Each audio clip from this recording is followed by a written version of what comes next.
असलामुअलैकुम, मैं मुहम्मद तारिक ते तुसी वेखदे पे हो देसी पंजाबी एक्टर। जिस तरह तुहानू सारे भाइयों को पता है कि कल 8 फरवरी 2024 विच वोटां दे बदल हर पासे गजदे रहे ते गजदे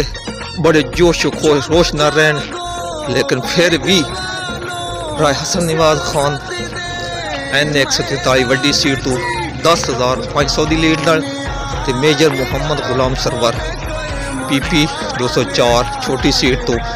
9,000 की लीड नाल जीते।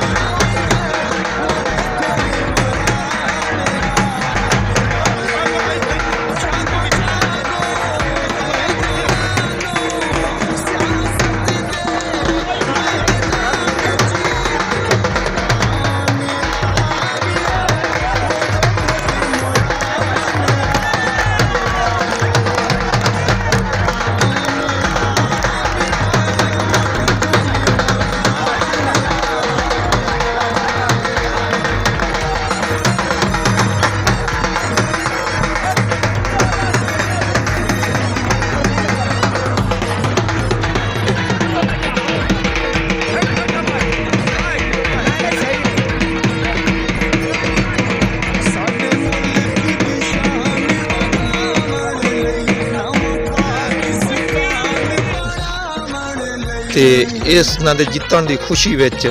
लोगां लुडियां पाइयां, धमालां पाइयां ते जुमरा खेलियां, एक दूजे नूं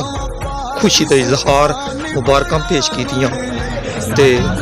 सिर ते पग्गां कुड़ियां खुशियां दस्तारबंदी कराई, पग्गां बनाइयां गईयां ते खुशियां का इजहार किया गया। पाकिस्तान तहरीक इंसाफ राय नवाज खान MN अमन की खुशी विच